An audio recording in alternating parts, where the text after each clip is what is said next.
Experimental designs, independent group design, इसी मौजू को आगे लेकर चल रहे हैं। इंडिपेंडेंट ग्रुप डिज़ाइन या बिटवीन सब्जेक्ट डिज़ाइंस, क्योंकि वो जो दो ग्रुप हैं वो दो मुख्तलिफ ग्रुप्स पे मुश्तमिल होते हैं, और वो एक ग्रुप के अंदर जो सब्जेक्ट या पार्टिसिपेंट हैं उनको दूसरे ग्रुप के अंदर जो सब्जेक्ट या पार्टिसिपेंट हैं उनसे कंपेयर किया जा रहा होता है। तो ये दोनों नाम इस्तेमाल होते हैं इस डिज़ाइन के लिए। इसमें हम मिसाल देते हैं कि इसमें इंडिपेंडेंट वेरिएबल क्या क्या हो सकते हैं।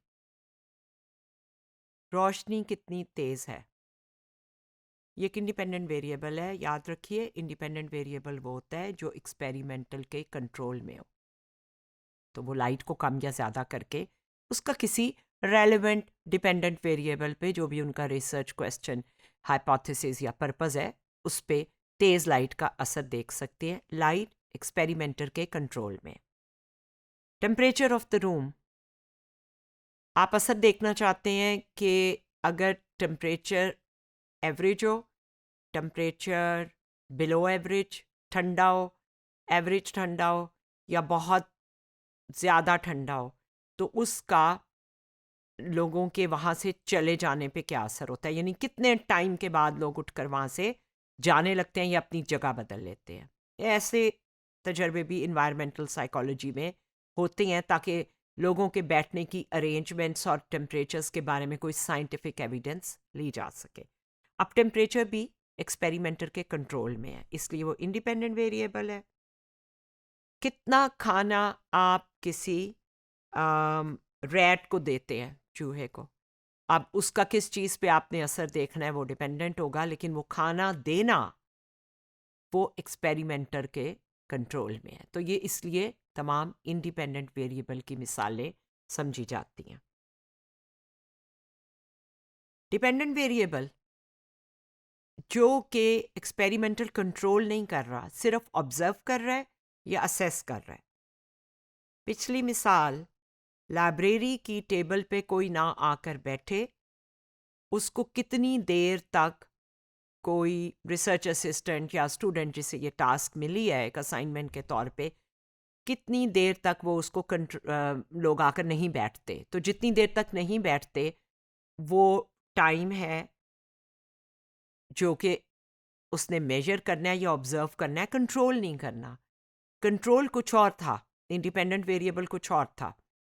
इंडिपेंडेंट वेरिएबल जो कि उसके इख्तियार में है एक्सपेरिमेंटर के, और वो उसे मैनिपुलेट कर रहा है, वो ये है कि मेज़ पर चीज़ें बखेरी गई हैं या मेज़ पर चीज़ें नहीं बखेरी गई।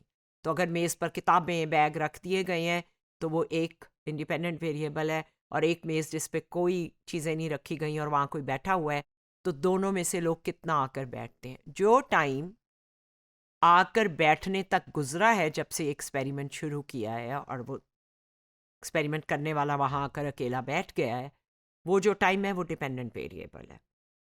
इसी तरह जिस स्पीड से कोई वॉर्म, यानी कोई इंसेक्ट, जो क्रॉल करने वाला जो आपका वॉर्म है, कीड़ा है, वो कितनी तेज़ी से मेज़ में जा रहा है, ये कंट्रोल नहीं है, ये ऑब्जर्व किया जा रहा है, तो इसलिए ये डिपेंडेंट वेरिएबल है। कितनी तेज़ी से वो लिवर को प्रेस करता है, ये डिपेंडेंट वेरिएबल है, जैसे मेजर किया जा रहा है। और इंडिपेंडेंट वेरिएबल था कि कितना खाना उसको दिया जा रहा है। हर दफ़ा प्रेस करने पे दिया जा रहा है या 10 दफ़ा वो करता है तो फिर उसको खाना मिलता है, वो एक्सपेरिमेंटल के कंट्रोल में था, कितना दिया जा रहा है। लेकिन बार प्रेस करना रैट का बिहेवियर है, और वो मैनिपुलेट नहीं किया जा रहा, वो सिर्फ मेजर या ऑब्जर्व किया जा रहा है। ये सब डिपेंडेंट वेरिएबल की एग्जांपल्स हैं, क्योंकि एक्सपेरिमेंटर जिस तरह मैनिपुलेट कर रहा है इंडिपेंडेंट वेरिएबल को, ये उस पर डिपेंड करते हैं कि ये किस हद तक होगा। तो ये डिपेंडेंट है उस पे जो मैनिपुलेशन है एक्सपेरिमेंटर की।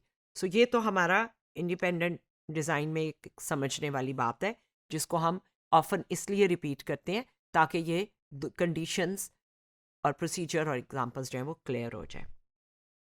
ये जो डिज़ाइन है ये बड़ा कंजर्वेटिव है।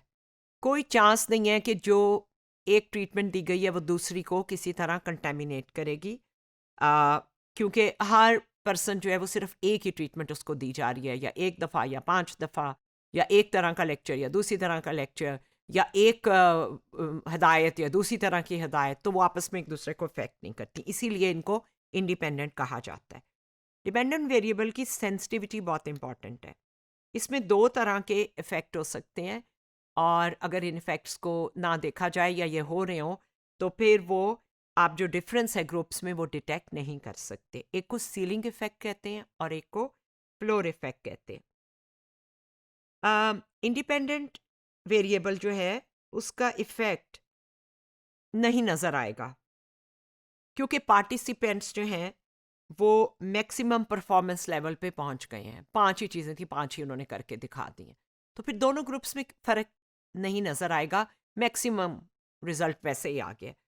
फ्लोर इफ़ेक्ट ये है कि कोई टास्क बहुत मुश्किल हो, बहुत डिफ़िकल्ट हो, तो पार्टिसिपेंट्स जो हैं वो परफॉर्म कर ही नहीं रहे, तो वो 2 ग्रुप्स में करने की वजह नहीं है। जो टास्क दी जा रही है वो इस तरह की है कि वो बिल्कुल ही एक फ्लोर लेवल के ऊपर है, एक लेवल से ऊपर, तो वो दोनों ग्रुप्स में कोई डिफरेंस ही नहीं होगा, दोनों एक ही तरह परफॉर्म कर रहे होंगे। ये 2 इफेक्ट्स हैं जो इंडिपेंडेंट डिज़ाइन में हमें देखने पड़ते हैं डिपेंडेंट वेरिएबल के हवाले से। हर ग्रुप को डिफरेंटली ट्रीट किया जाता है, और द ट्रीटमेंट वेरिएबल जो है वो आउटकम को इफेक्ट करता है डिपेंडेंट वेरिएबल को।